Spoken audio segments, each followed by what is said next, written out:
السلام علیکم ورحمۃ اللہ وبرکاتہ۔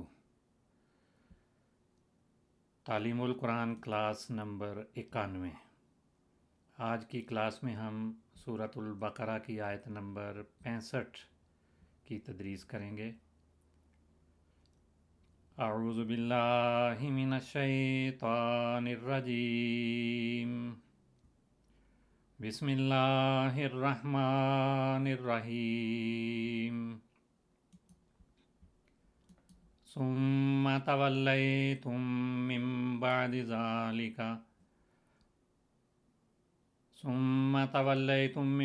ذلك فلولا فضل اللہ علیکم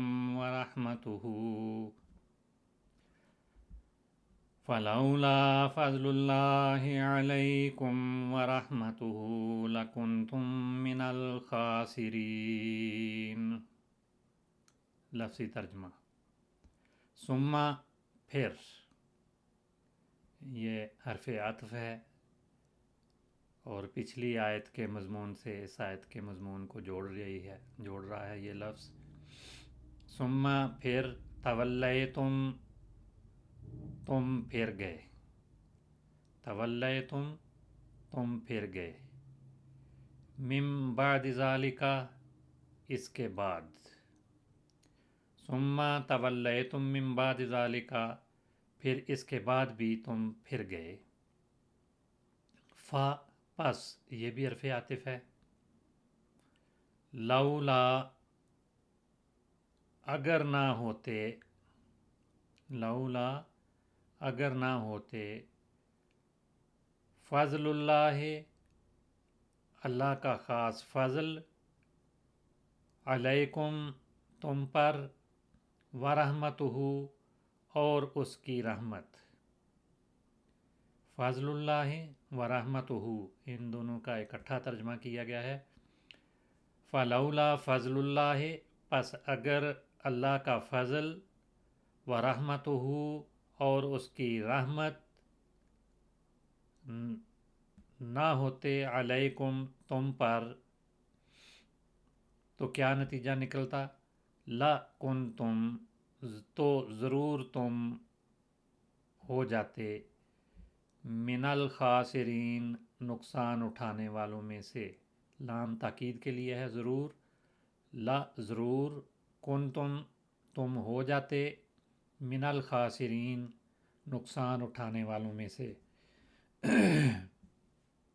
یہاں پر لام تاکید کے لیے ہے اور یہ لولا کے جواب کے آغاز میں آ رہا ہے، اور کسی جملے یا کسی خبر کے آغاز میں اس طرح کا لام جو آتا ہے اسے حرف ابتدا بھی کہا جاتا ہے، جو بتاتا ہے کہ یہاں سے اب جواب کی ابتدا ہو رہی ہے، جواب شروع ہو رہا ہے۔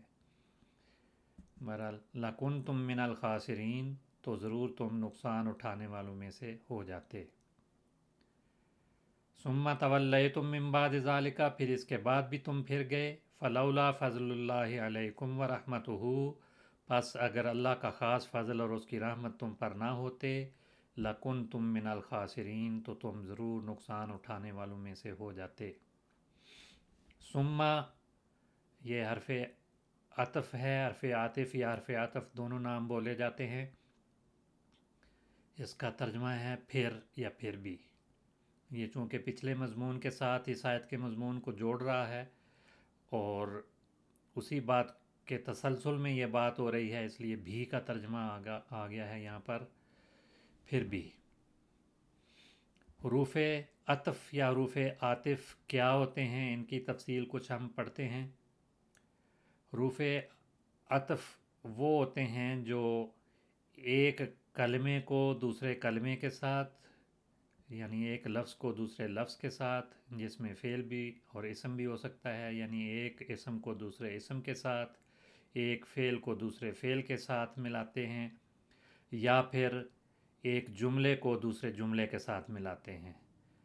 تو دونوں چیزیں بالعموم ایک طرح کی ہوتی ہیں، اور بعض اوقات آیت کے شروع میں یہ حروف عاطفہ آتے ہیں تو وہ اس آیت کے مضمون کو پچھلی آیت کے مضمون کے ساتھ ملاتے ہیں، تو ایک جملے کو یا ایک مضمون کو دوسرے مضمون کے ساتھ جوڑنے کے لیے یہ حروف عاطفہ آتے ہیں، اور مختلف حیثیتوں میں آتے ہیں۔ بعض اوقات یہ کسی چیز کی تعیین کے لیے، بعض اوقات محض جوڑنے کے لیے، بعض اوقات ایک کے بعد دوسری چیز کے آنے کے لیے، بعض اوقات ایک کے مقابلے میں دوسری چیز کے آنے کے لیے بولے جاتے ہیں۔ ان کی کچھ تفصیل ہم دیکھتے ہیں۔ واو یہ تو محض حروف عاطفہ میں سے ہے، جو دو کلمات کو یا دو جملوں کو جوڑ رہا ہے، جس کا ترجمہ اور ہوتا ہے۔ جیسے جاء زید و بکر، زید اور بکر آئے، یعنی جاء کا جو فعل ہے اس میں زید بھی شامل ہے اور بکر بھی شامل ہے، دونوں کی حیثیت ایک جیسی ہے۔ فا اس کے معنی پھر کے بھی کیے جاتے ہیں، اور ایک کے فوراً بعد جو دوسرا وہی کام کرے تو اس کے لیے فا کا لفظ آتا ہے۔ جیسے جاء زید فبکر، زید آیا پھر فوراً بعد بکر ہی آ گیا۔ تو کچھ تاخیر کا واو میں تو بالکل ساتھ ساتھ کا بیان ہوتا ہے، اور فا میں کچھ تاخیر کے ساتھ یا تھوڑے سے وقفے کے ساتھ کسی دوسرے کا وہی عمل کرنا یا وہ اس کو اس عمل میں شامل کرنا اس کا خاصہ ہے۔ اسی طرح سے ثم ہے، یہ بھی حرف عاطف ہے، اور اس کے معنی پھر کے ہیں۔ فا اور ثم میں فرق یہ ہے کہ فا تو فوراً بعد کے لیے، اور ثم میں تاخیر والا مفہوم بھی ہے، ایک کا کام مکمل ہو جائے اور پھر اس کے بعد دوسرا وہ کام کرے، تو ثم پھر کا ترجمہ کیا جاتا ہے۔ جاء زید ثم بکر، زید آیا پھر بکر آیا۔ اور ایک حرف عاطف او ہے جس کا معنی یا، جیسے جاء زید او بکر، زید آیا یا بکر آیا۔ اب دونوں میں سے ایک کو یہاں پر چنا گیا ہے، ایک نے آنے کا عمل کیا ہے، زید نے یا بکر نے۔ اسی طرح سے ام ہے، وہ بھی دو میں سے ایک کو بیان کرتا ہے۔ ازید جاء ام بکر، عام طور پہ اس سے پہلے حمزہ استفہام آتا ہے، لیکن بعض اوقات اس کے بغیر بھی آ جاتا ہے۔ اگر شروع میں ام آئے تو پھر کیا کا ترجمہ عام طور پہ کرتے ہیں، اور اگر درمیان میں آ جائے تو پھر یا کا ترجمہ ہوتا ہے۔ تو کیا اور یا دونوں ترجمے ہیں۔ ازید جاء ام بکر، کیا زید آیا یا بکر۔ اسی طرح سے اما ہے، اما میں بھی وہی کیفیت ہے، لیکن اس میں سوال کی بجائے شک کا اظہار ہوتا ہے، یا یہ یا وہ۔ تو اما یا تو اس کا ترجمہ کیا جاتا ہے جاء اما زید و اما بکر، کوئی آیا ہے، کون آیا ہے، یا تو زید آیا ہے اور یا بکر آیا ہے۔ تو اما عام طور پہ دو دفعہ دو چیزوں کے ساتھ استعمال ہوتا ہے۔ اسی طرح ایک حرف عاطف بل ہے، ایک کی تردید کر کے دوسری بات کی تصدیق کرنے کے لیے۔ جاء زید، زید آیا، بل بکر، بلکہ زید نہیں آیا، زید کی تردید کر دی، بکر آیا ہے۔ اور بھی مفاہیم ہیں ان کے، لیکن یہ بنیادی جو ان کے معنی سمجھنے کے لیے فرق ہے وہ میں بیان کر رہا ہوں۔ لیکن، لیکن اس کا ترجمہ ہے زید حاضر لیکن نائم، کہ زید حاضر تو ہے لیکن وہ سویا ہوا ہے۔ تو لیکن ایک اور کیفیت کو بیان کرنے کے لیے لیکن کا لفظ آتا ہے۔ اسی طرح ایک حرف عطف لا ہے، نہیں کا ترجمہ ہے جاء زید لا بکر، زید آیا نہیں بکر آیا،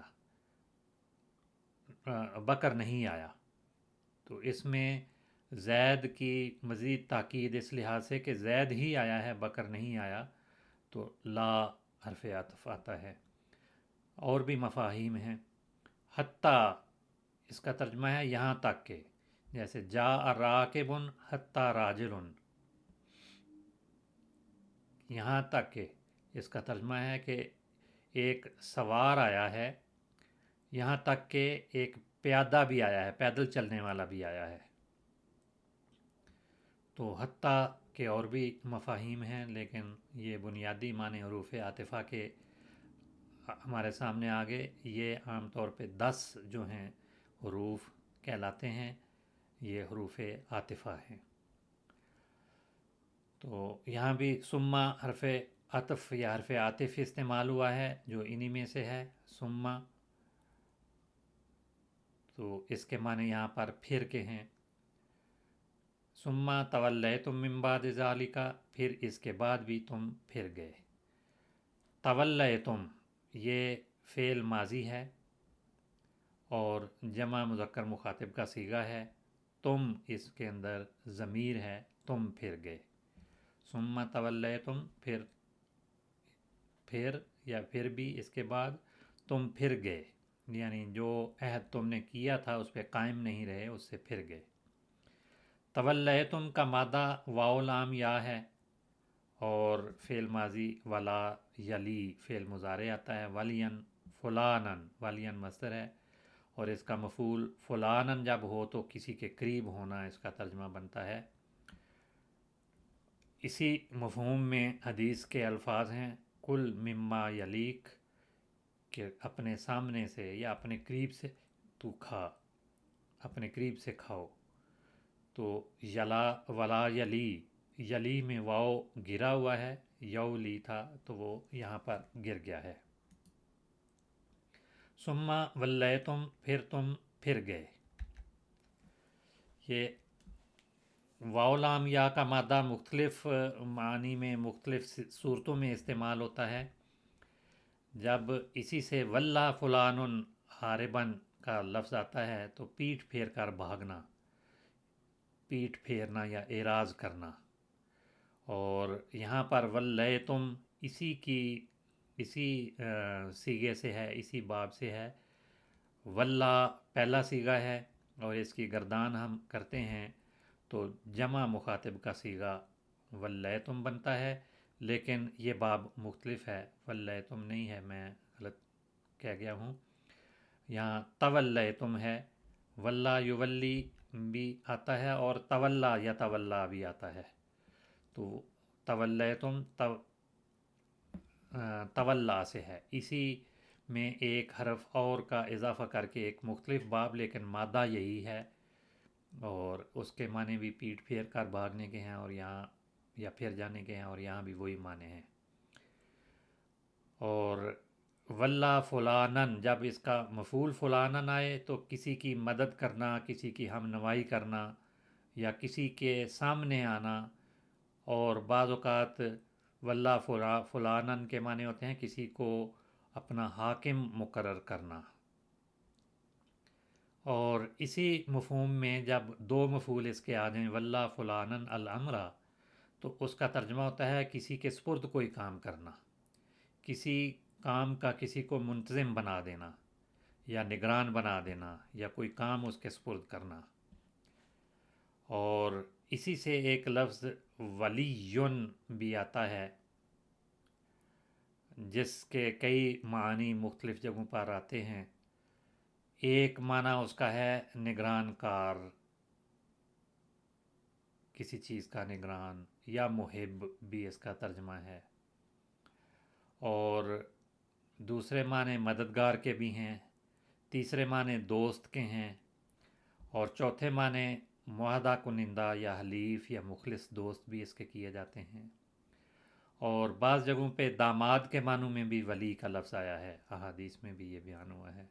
پڑوسی کے لیے بھی ولی کا لفظ بولا جاتا ہے، کسی کے پیروکار کو بھی ولی کہتے ہیں، اور غلام کو آزاد کرنے والا بھی ولی کہلاتا ہے، غلام کو بھی ولی کہا جاتا ہے، اور کوئی فرما بردار یا اطاعت گزار ہے تو اسے بھی ولی کہا جاتا ہے۔ جیسے کہتے ہیں المومن ولی اللہ، کہ مومن خدا تعالیٰ کا اطاعت گزار بندہ ہے۔ کسی بزرگ کے لیے بھی ولی کا لفظ بولا جاتا ہے، اور محبوب آقا کے لیے بھی ولی کا لفظ آتا ہے، اور وارث یا سرپرست کے لیے بھی ولی بولا جاتا ہے۔ اور علم اقتصادیات میں ولی وہ شخص ہے جو پیداوار کے خطرات کو برداشت کرے اور نفع نقصان کی صورت میں تاوان ادا کرے، یعنی ضامن وغیرہ یا کوئی ذمہ دار کسی معاملے کا، وہ ولی کہلائے گا۔ اور بعض اوقات لگاتار بارش کے لیے بھی یہ لفظ بولا جاتا ہے۔ ولی جس کی جمع اولیاء آتی ہے، وارث یا ولی عام طور پہ اس کا ترجمہ کیا جاتا ہے۔ اور اسی مفہوم میں والی کا لفظ بھی آتا ہے۔ ولی تو فعیل کا وزن ہے اور والی فاعل کا وزن ہے، جس کے معنی حاکم اور فرمانروا کے ہیں۔ منتظم اور سرپرست کو بھی کہتے ہیں، اور کسی صوبے یا اسٹیٹ کا گورنر جو ہے اس کو بھی والی کہا جاتا ہے۔ اس کی جمع ولات آتی ہے، اور ولات الامور ارباب حل و عقد، جو کسی معاملے کے ذمہ دار ہوں ان کو ولات کہا جاتا ہے۔ تو والی کی جمع ہے ولات۔ بعض معاملات کے جو سرپرست یا اس کے ذمہ دار ہیں ان کو ولات کہا جاتا ہے۔ اسی سے ایک اسم ولایتن بھی آتا ہے، جو مصدر بھی ہے اور اسم کے طور پہ بھی آتا ہے، جس کی جمع ولایات آتی ہے۔ تو رشتہ قرابت یا رشتہ داری کے لیے ولایت کا لفظ بولا جاتا ہے۔ اور دوسرے معنی ہیں زیر اقتدار علاقہ۔ ولایت سے مراد وہ علاقہ جس پہ کوئی والی مقرر ہو، یا ریاست وغیرہ کو ولایت کہا جاتا ہے۔ اور صوبہ یا اسٹیٹ کو بھی ولایت کہا جاتا ہے۔ حکومت اور فرما روائی یا بالادستی کو بھی ولایت کہا جاتا ہے، یعنی حکومت کرنے کا جو عمل ہے اس کو ولایت کہتے ہیں۔ اور اقتدار یا ملکی انتظام کو بھی ولایت کہا جاتا ہے، یا وہ ملک جس پر کسی حاکم کا اقتدار ہو تو اسے بھی ولایت کہتے ہیں۔ جیسے ہم علی ولایت واحدہ، وہ سب ایک دوسرے کے مددگار ہیں۔ اسی سے ایک لفظ مولویٌ بھی بنا ہے، اس کا مادہ بھی واو لام یا ہے، جس سے مولویٌ بنتا ہے۔ تو یہ لفظ مولا کی طرف منسوب ہونے کی وجہ سے مولوی اس کو بنا دیا گیا ہے، مولا سے مولوی آگے اس کے یا نسبت شامل کر کے، یعنی درویش، زاہد یا بڑا مذہبی عالم، اس کو مولوی کہا جاتا ہے۔ تو تولیتم کی بات چل رہی ہے، اسی سے ایک لفظ متولی بنتا ہے، یعنی با اختیار یا کارگزار، نگران اور سرپرست کو متولی کہتے ہیں۔ ثم تولیتم من بعد ذالک، پھر تم اس کے بعد پھر گئے۔ من حرف جار ہے، یہ یہاں آغاز کے لیے آیا ہے، اور یہاں پر اگر اس کا ترجمہ چھوڑ بھی دیا جائے تو مفہوم مکمل ہو جاتا ہے۔ تو ہر جگہ پہ من کا ترجمہ کرنا ضروری نہیں، بعض جگہوں پہ اس کا ترجمہ کرنے سے اور الجھاؤ پیدا ہوتا ہے، اس لیے اس کو چھوڑ کر ترجمہ کیا گیا ہے۔ من بعد ذالک، اس کے بعد، اس کے بعد سے حرف آغاز کے طور پہ اس کو من کو لیا جا سکتا ہے۔ اس کے بعد سے یا اس کے بعد دونوں کا مفہوم ایک ہی ہے، اس لیے اس کا ترجمہ شامل نہیں ہے۔ تو ثم تولیتم من بعد ذالک، پھر اس کے بعد تم پھر گئے۔ ذالک یہ اسم اشارہ ہے بعید کے لیے، اور مضاف الیہ ہے، مجرور ہے۔ اور بعد کا لفظ اسم ہے، اسماء میں سے اسم ظرف ہے، اور من کی وجہ سے یہ مجرور ہے، اور اس مرکب میں یہ مضاف بن رہا ہے، اور ذالک مضاف الیہ ہے۔ ذالک مضاف الیہ بننے کی وجہ سے مجرور ہے، لیکن دونوں پر کوئی ظاہری اعراب بعد پر تو آئے ہیں۔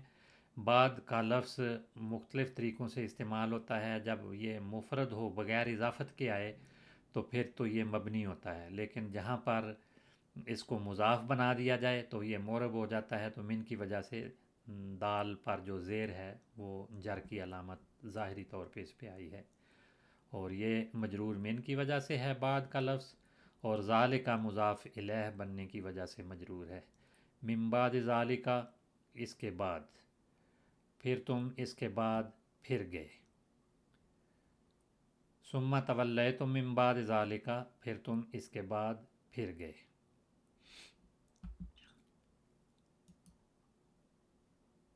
فلولا فضل اللہ علیکم یہ تفصیل لمبی ہو جائے گی، اس لیے آج اسی پہ ہم ختم کرتے ہیں، لیکن چند منٹ میں ہم گرامر کی کچھ اور باتیں پڑھیں گے۔ گرامر میں ہم ایک صیغہ جب پڑھتے ہیں تو اس میں ہم دیکھتے ہیں کہ اس کا مادہ کون سا ہے، اس کا فعل فاعل یا حرف میں سے کون سی قسم میں وہ آتا ہے، اس کا باب کون سا ہے۔ آج ہم دیکھیں گے کہ ایک مادہ اپنے حروف کی کیفیت کے لحاظ سے کتنی قسموں میں تقسیم ہوتا ہے۔ تو جو مادے ہیں ان میں 3، 4 اور 5 حروف بالعموم اصلی شامل ہوتے ہیں۔ تو یہ 3 قسمیں اس لحاظ سے بن گئیں کہ حروف اصلیہ کے لحاظ سے 3 قسمیں ہو گئیں۔ پھر 3 والے کو ثلاثی کہتے ہیں، 4 والے کو رباعی کہتے ہیں، اور 5 والے کو خماسی کہتے ہیں۔ لیکن خماسی فعل میں نہیں آتا، صرف اسم میں استعمال ہوتا ہے۔ فعل میں ثلاثی اور رباعی 2 قسم کے مادے آتے ہیں، یعنی جس میں 3 حروف پر مشتمل مادہ ہو اسے ثلاثی کہیں گے، جس میں 4 حروف پر مشتمل مادہ ہو اس کو رباعی کہیں گے۔ تو اس لحاظ سے ہم جو ابھی 3 حروف والے مادے کی بات کر رہے ہیں، تو اس مادے میں حروف کون سے شامل ہیں، ان حروف کے شامل ہونے کے لحاظ سے کسی بھی مادوں کی کل 7 قسمیں بنتی ہیں۔ تو حروف کے لحاظ سے حروف کی قسم کے لحاظ سے مادے کی 7 قسمیں بنتی ہیں۔ وہ 7، ایک تو صحیح اور دوسرا معتل۔ صحیح تو وہ ہے جس میں کوئی حرف علت نہ ہو، اور معتل وہ ہے جس میں کوئی حرف علت بھی ہو۔ حروف تہجی میں 29 حروف شامل ہیں، جن میں سے 3 حروف حروف علت کہلاتے ہیں، اور حروف علت جس مادے میں شامل ہو اسے معتل کہتے ہیں، اور جس میں حروف علت میں سے کوئی شامل نہ ہو اسے صحیح کہتے ہیں۔ اور صحیح کی پھر 2 قسمیں مزید بنتی ہیں، ایک تو جس میں کوئی حمزہ شامل نہ ہو اور کوئی حرف 2 مرتبہ شامل نہ ہوا ہو، تو اسے صحیح کہیں گے۔ لیکن اگر 3 حروف میں سے ایک حرف حمزہ ہو تو اسے محموز کہتے ہیں، اور اگر کوئی حرف 2 مرتبہ آ جائے، جیسے ذلہ میں ضاد لام لام ہے، لام 2 مرتبہ آ گیا، کسی حرف کی تکرار ہو جائے تو اسے مضاعف یا مضاعف کہتے ہیں۔ تو صحیح حروف پر مشتمل کی اس طرح سے 3 قسمیں بن جاتی ہیں، ایک صحیح، ایک محموز اور ایک مضاعف۔ اور معتل کی 4 قسمیں بنتی ہیں، جس میں اگر حرف علت آغاز میں 3 حروف میں سے پہلا حرف علت ہو تو اسے مثال کہیں گے، اگر درمیان والا حرف علت ہو، جیسے یقولو میں واو ہے، قالا میں بھی وہی واو الف میں تبدیل ہے، تو اسے اجوف کہتے ہیں، اور اگر آخر میں کوئی حرف علت آئے، تیسرا حرف علت ہو تو اسے ناقص کہتے ہیں۔ تو مثال، اجوف اور ناقص، یہ تو ایک ایک حرف کسی مادے میں حرف علت ہو تو اسے ان کے یہ نام ہیں، مثال، اجوف اور ناقص۔ اور اگر کسی مادے میں 2 حروف علت آ جائیں تو اسے لفیف کہتے ہیں۔ اور لفیف کی پھر دو قسمیں ہیں کہ دو حروف اگر الگ الگ آتی ہیں، جیسے وقا، واو قاف یا اس میں آ گیا، واو بھی حرف علت یا بھی حرف علت، تو ایسے لفظ، ایسے مادے کو لفیف مفروق کہتے ہیں۔ اور جس میں دونوں حرف اکٹھے آ جائیں، جیسے عطا میں ہے، حیا میں ہے، تو اس میں دو حروف علت ہیں، وہ حیا تو مضاف کی مثال ہے، وقا یقی اور ولا یلی یہ لفیف مفروق ہیں، یعنی ان میں الگ الگ آئے ہیں، لیکن بعض مادوں میں دونوں حروف علت اکٹھے آتے ہیں، ان کو لفیف مقرون کہتے ہیں۔ تو یہ موٹی موٹی تقسیم ہے، ان کی کچھ تفصیل اگر ہم پڑھنا چاہیں تو وہ اس طرح سے ہے کہ حروف علت تو تین ہیں، واو، الف، یا، اور ان کا مجموعہ وائی بنتا ہے۔ ان تین حروف کو عام نام ان کا حروف علت رکھتے ہیں، اور ان کا نام حروف وائی بھی ہے، اور الزوائد بھی ان کو کہتے ہیں، اور حروف اعتلال بھی کہتے ہیں، حروف لین بھی، حروف مدہ بھی۔ ان کے جو مختلف استعمال ہیں اس لحاظ سے حروف لین اور حروف مدہ بھی ان کو نام دیا جاتا ہے۔ تو حروف مطلق نام تو ان کا حروف علت ہی ہے، جیسے عین، واو، را ہے، اس میں ان کو واو حرف علت ہے تو یہ درمیان میں آ گیا۔ قوالا سے قالا بن گیا، اس میں بھی واو حرف علت ہے جو الف میں تبدیل ہو گیا۔ قول میں واو اصل حالت میں موجود ہے، تو اس لحاظ سے تو حروف علت خواہ واو ہو یا ہو یا الف ہو، ان کو حروف علت کہتے ہیں۔ اور ان کو حروف لین بھی کہتے ہیں، لیکن حروف لین کے لیے یہ ضروری نہیں ہے کہ ان کے موافق حرکت ان سے پہلے موجود ہو، کوئی بھی حرکت ہو سکتی ہے، جیسے کیلا میں تو موافق ہے، یا کی مناسبت سے زیر ہے، لیکن بیعن میں یا کی مناسبت سے تو بیعن ہونا چاہیے، لیکن زبر ہے اس سے پہلے، تو یہ مخالف ہے، موافق نہیں ہے۔ تو کوئی بھی حرکت ہو، موافق ہو یا نہ ہو، اس کو اس شکل میں حروف لین کہا جاتا ہے۔ لیکن جب موافق حرکت ان کے ساتھ آ جائے، یعنی یا سے پہلے کسرہ ہو، زیر ہو، الف سے پہلے فتح یا زبر ہو، واو سے پہلے پیش یا ضمہ ہو، تو ان کو اس صورت میں حروف مدہ کہتے ہیں۔ اور ان کی مثال نو، ہی، ہا ہے۔ اس میں تینوں مثالیں آ گئیں، واو سے پہلے پیش ہے، یا سے پہلے زیر ہے، اور الف سے پہلے زبر ہے۔ تو نو، ہی، ہا، اس میں تینوں حروف مدہ شامل ہیں اور تینوں کے موافق حرکات ہیں، تو ان کو ایک ایک کو حرف مدہ کہتے ہیں، اور جب یہ اکٹھے ہو جاتے ہیں تو حروف مدہ کہلاتے ہیں۔ تو یہ تو حروف علت تین ہیں، ان کے مختلف نام ہیں، اور ان تین کو چھوڑ کے باقی حروف صحیحہ کہلاتے ہیں۔ لیکن حروف صحیحہ میں بھی بعض حمزے کے ساتھ آتے ہیں، تو جن مادوں میں حمزہ شامل ہو جائے اسے محموز کہتے ہیں، اور اصلی حروف میں سے ایک اگر حمزہ ہو، اور وہ حمزہ تین حروف میں سے پہلا بھی ہو سکتا ہے، دوسرا بھی، تیسرا بھی، لیکن یہ یاد رہے کہ بعض جگہوں پہ حمزہ بظاہر نظر آتا ہے، جیسے قائل ان میں ہے، تو یہ محموز نہیں کہلائے گا، کیونکہ یہ اصلی حروف میں سے حمزہ نہیں ہے۔ اصلی حروف قائل میں قاول واو ہے، لیکن اس واو کو بعض شرائط کی بنا پہ حمزے میں تبدیل کر کے قائل پڑھا گیا ہے، تو اس کا وزن فاعل بنے گا اور اصل قاول ہے، تو حمزے کے لحاظ سے نہیں، اس کو حرف علت کے لحاظ سے دیکھا جائے گا۔